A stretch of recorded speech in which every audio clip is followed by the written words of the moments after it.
One of the most influential people in WNBA circles when it comes to the way this game is played is Brandi Poole. So we're going to talk to her about not only how she got here, but the way in which she is bringing her focus to the Atlanta Dream. Locked On Women's Basketball starts now.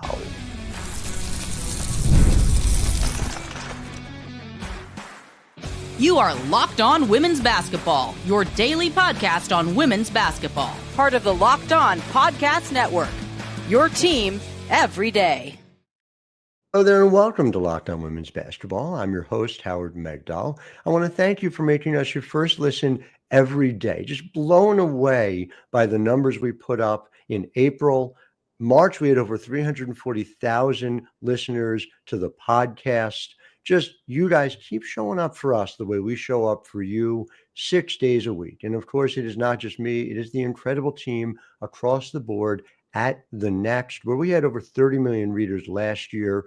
I think we're going to break it this year, to be honest with you. Past, present, future of women's basketball, covering every WNBA team in market. You want to support that work, that model for how women's basketball is covered?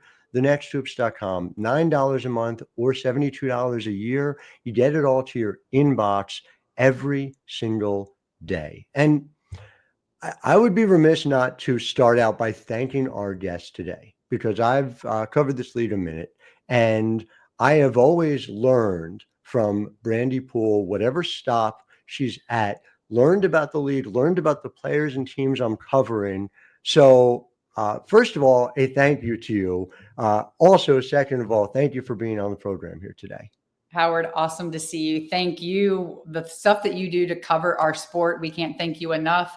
Just getting us out there. So anytime you want to chat, I am always available. Well, it is my pleasure. And we were talking a little bit offline before this. You know, we get so much into sort of the X's and O's of what's happening that I don't feel like even I have sort of the full Brandi Poole origin story. So like I covered you for a long time before I realized that you were in the front office of the Portland Fire. I mean, you've been influential in this game in ways that even I'm learning about here too. So segment one, we're going to get into that. Segment two, we're going to be talking about the Atlanta Dream, and specifically, it's a really interesting team to me in ways that I'm not sure people fully appreciate yet. So sort of the unlocking of that offense, which I know is essentially the reason why the coaching staff had as much turnover as it did, and sort of what you guys are looking to do. And then big picture, segment three, just where women's basketball is now. I mean, to go from where Portland was to where Portland is one of the expansion teams. But let's start here. Where and how did you find a love for not just basketball, but coaching basketball as well?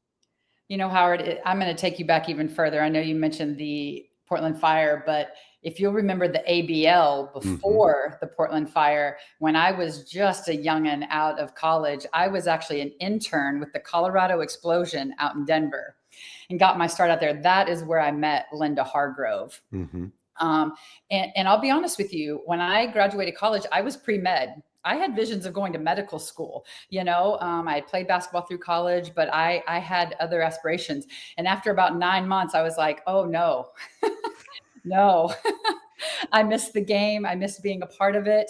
And I got the opportunity to go out with the Colorado Explosion as an intern and just start learning. And I was coaching a little 8th grade kind of AAU team on the side, and was working in the front office, learning all the things. I was sitting in on coaches meetings, but I was also learning, you know, about ticket sales and about sponsorships and marketing and all that. And so then when Linda Hargrove got the head coaching job with the Portland Fire, I went with her she invited me out there as her director of operations. But knowing I wanted to coach, I got to sit in and learn, you know, and I was still just a babe out of college. So I had a lot to learn, but it was great. I will be forever grateful for her for that opportunity, because I got to learn a lot about front office and obviously the basketball side of things. It is fascinating. Obviously, you know, medicine's loss is women's basketball's gain here. I don't know about that. But it is fascinating the way in which our lives change and turn on a dime, on almost things you only recognize in hindsight, right? And so right.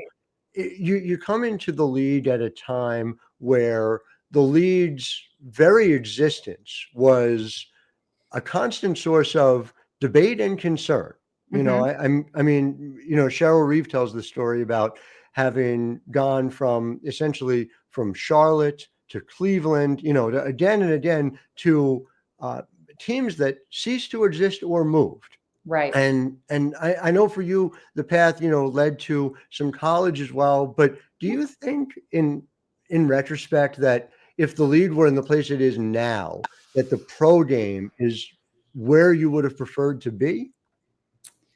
I don't know. I'm grateful for all my opportunities, and I learned a lot. I've worked for some really good coaches in my career, so I've gotten a chance to learn and take the good and the bad, right, and continue to grow. And our game has just continued to grow. Even back in the day when the league just started, and I had the opportunity to be in it young, like to where it is now.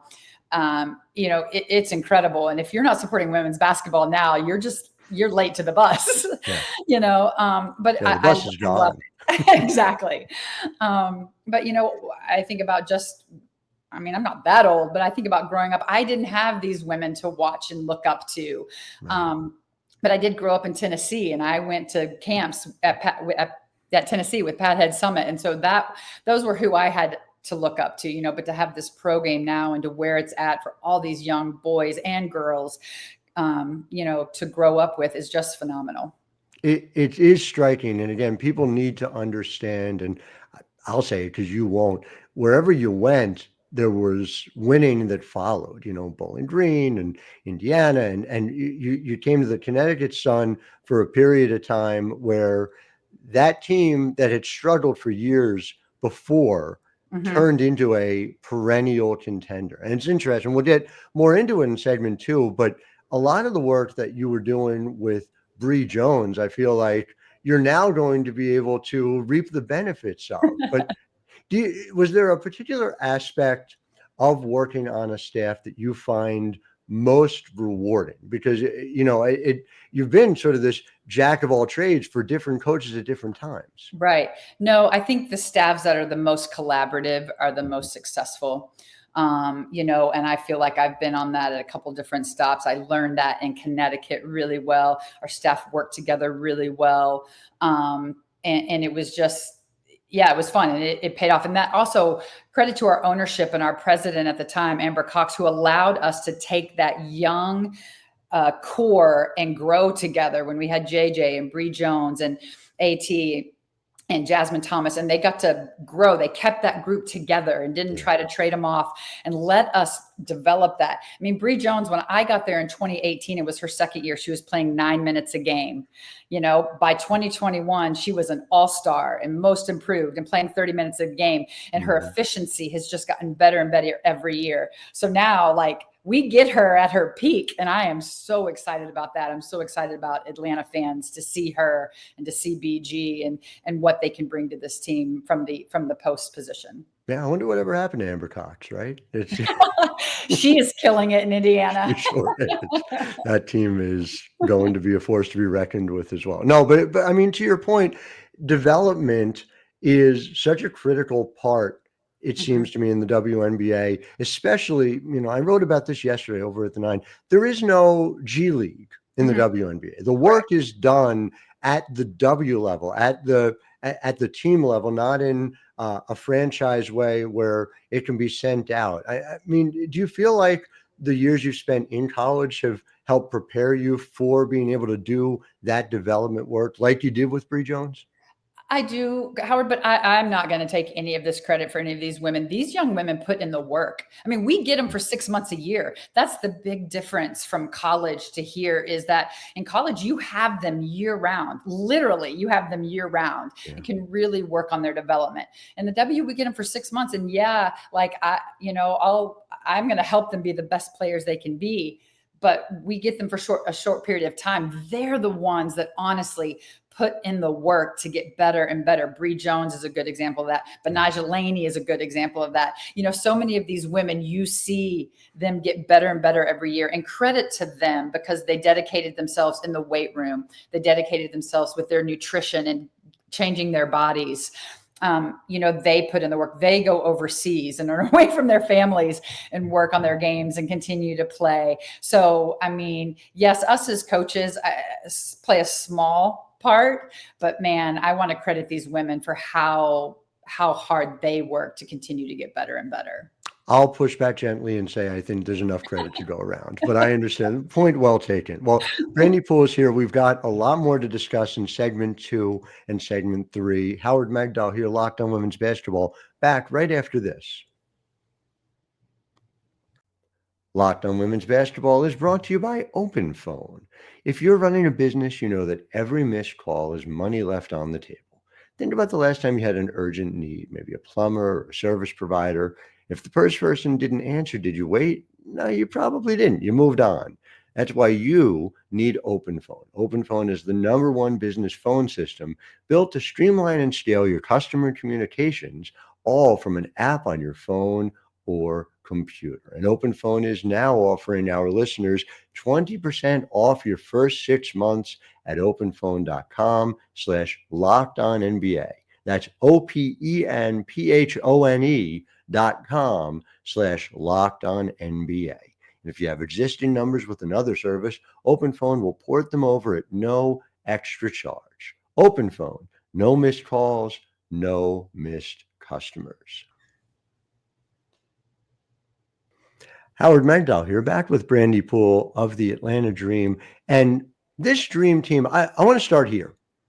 The hierarchy of the WNBA, as people are thinking about it here in 2025, is very clear. There were 2 finals teams who bring back most of their stars. The Las Vegas Aces obviously won a couple of championships prior to that. The Indiana Fever, as we mentioned with Amber Cox, have added quite a bit of talent to this Caitlin Clark player who people have probably heard a little bit about. Right. And I think there's sort of this belief that, well, the top 4 is set. And I think they're missing what Atlanta can be. And so without sort of setting expectations too high, Caitlin actually to us at Media Day said, championship or bust, which I think a lot of the veterans were like, oh, maybe that's not the way to do it. But does it feel to you like a team a year after finishing 8th and, still making the playoffs, but adding a lot of key talent, especially at the 4 and the 5 spot, that this is a team ready to contend at the very least, to be a force in that way? Absolutely. And I think it's all about changing some mindsets. And we all know winning is hard. It is so hard to get to the semifinals. It's even harder to get to the finals and then to win that game. And we did that many times at Connecticut, and we're 5 minutes away in 2019. LaToya Sanders, our other assistant, gosh, she never lets me forget that. But I think it's about changing a mindset. And I think, we're okay flying under the radar right now. I let people underestimate us a little bit, because I think there's really good things happening right now. Karl Smesko, the new head coach, I've known him for years through the coaching circles. It's a small circle, and his basketball IQ is off the charts. The way he teaches and explains. I mean, these women are wrapped with attention every day in practice. Like, they're learning, they're growing. And I love the way he just explains things to them. And he's a great human on top of that. His demeanor, the way he interacts with the women and coaches them, I'm really enjoying. I'm learning a great deal from him. And so, I think we are a little underestimated. We already had a core group of talent. You've got Alicia Gray and Ryan Howard. We added an incredible shooter and player, veteran, and Shatori Walker-Kimbrough, and then adding BG and Breezy, obviously 2 of the most efficient post players in this league. And that's a word you're going to hear a lot with us, is efficiency. And what does that look like? What kind of shots are we taking? And so it may not look pretty early on, but when we get there and when our players keep learning, it's going to be a lot of fun. Karl, I think with what he did at FGCU, he was on the show and talked about this.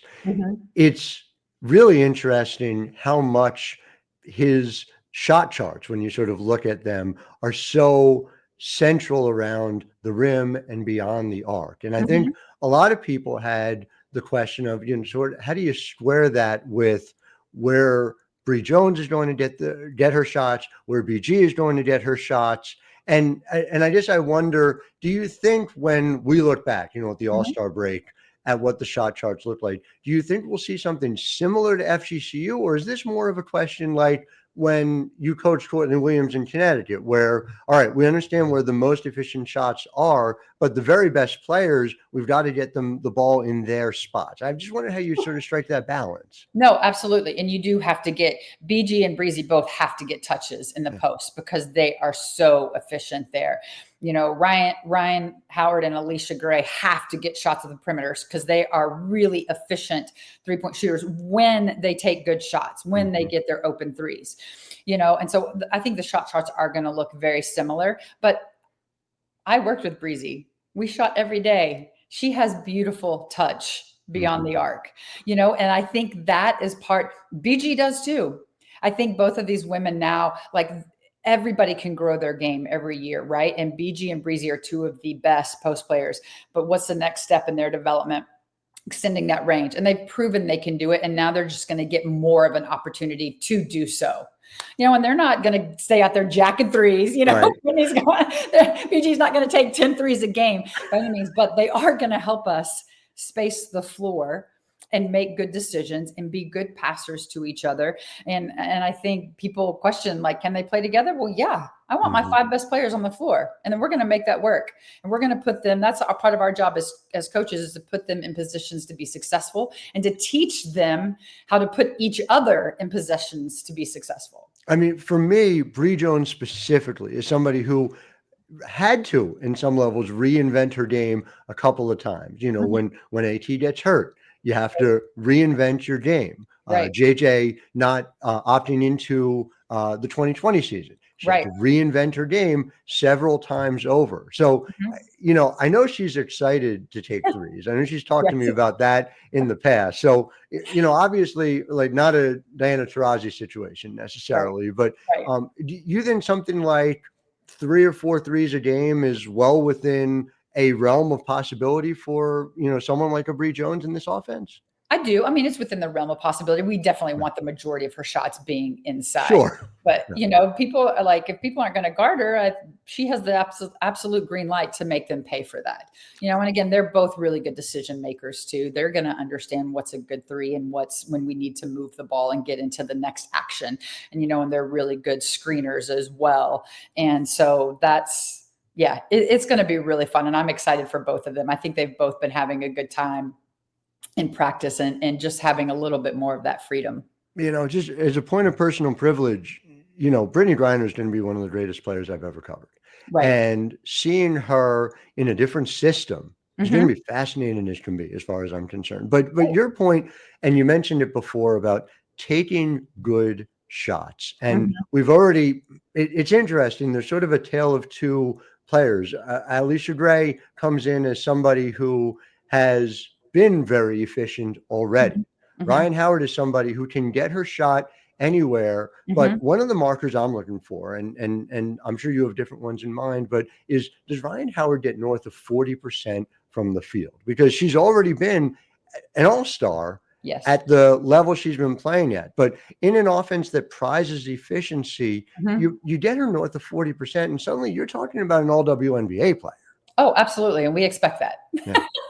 We expect all defensive too. I'm just going to throw that out there for her. Good. No, I mean, you're talking about two very, very talented wings in this league that need have the ball in their hands. And so you're going to pick your poison. What, you're going to guard Ryan and Alicia? You're going to guard Bri and BG?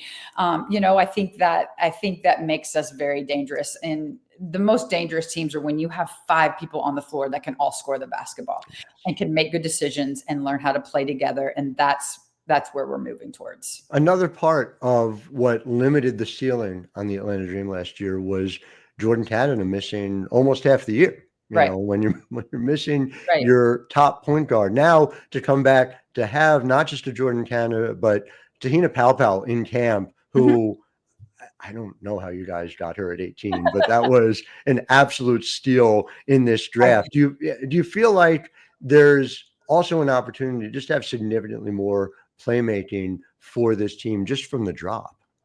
I do. And again, the decision-making extends to the point guard position too. Jordan is so fast and can get by people. Can we get by people now and make right decisions, get to the rim and or share the basketball, and I think that as her decision-making, again, what's a good shot, what's not, what's a good pass, what's not, as we're all learning those things with each other. And then Pau, you're absolutely right. I think she was a steal for us, and she can play a little bit off the ball. She can really make shots, got a quick release. And then like all rookies, she's adjusting to the size and the physicality and the speed, at this level. But if she can get there and keep working, she can be a valuable asset. I mean, Dawn Staley players have a track record in this league of doing awfully well. I'm glad you mentioned Satori, not just because it takes us back to the 2017 Maryland team that Right. she and Bri Jones were on, and Exactly. but just also somebody who's been a critical player for winning teams in this league for a long time. So She is. having her at both ends, I know makes a huge difference. Yeah, it's people are sleeping on the Atlanta Dream. I'm just going to say it, and that'll be my hot take. All right, back with final segment with Brandi Poole in just a moment. I'm Howard Megdal. You're listening to Locked On Women's Basketball.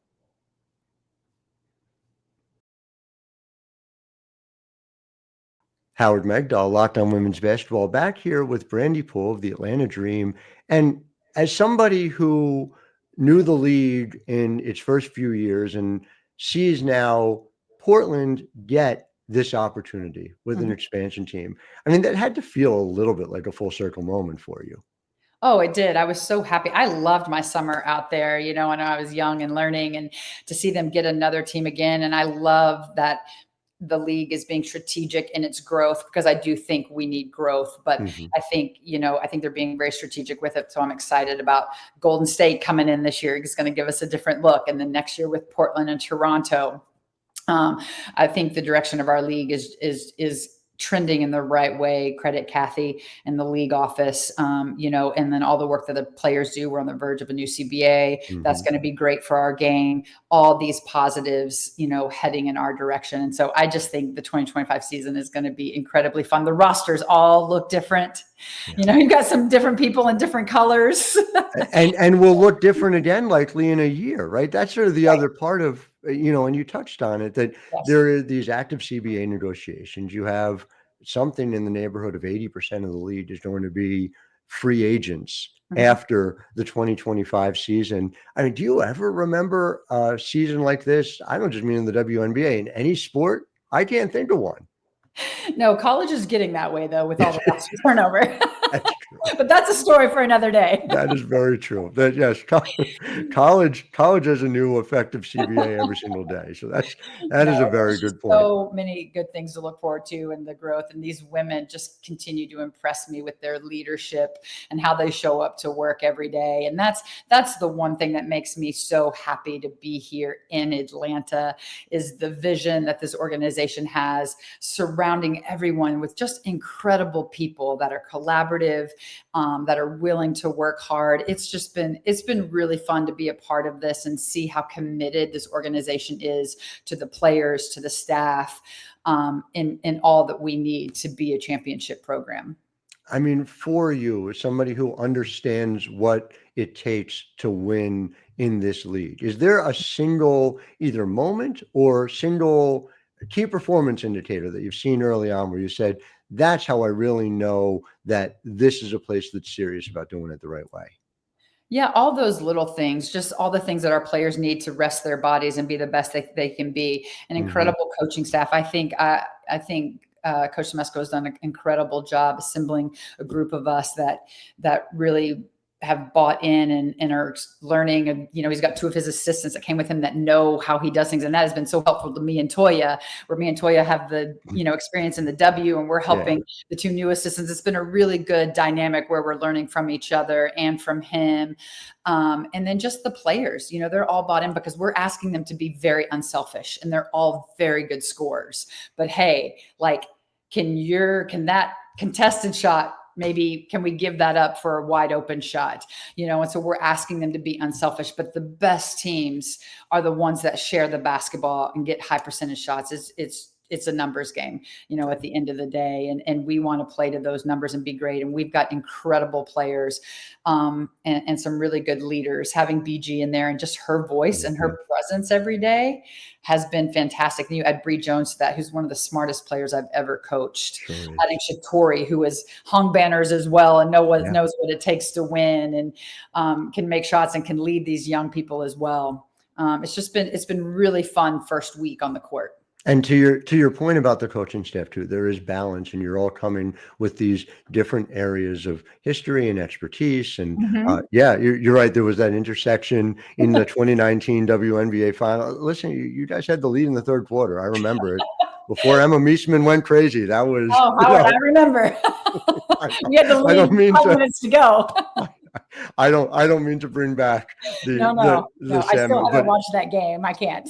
It was one of the most remarkable games to ever cover. It was, and I am delighted to see all of you get this opportunity to now make your mark here in 2025 and beyond as well. So Brandi Poole, thank you so much for your time. Thank you for being part of this podcast. I look forward to seeing you again and talking to you soon. As I said at the top, I always learn from you. And to our listeners, thank you for making us your first listen every day. We will be back with you tomorrow, as we are 6 days a week. Until then, I'm Howard Megdal, wishing all of you a wonderful day.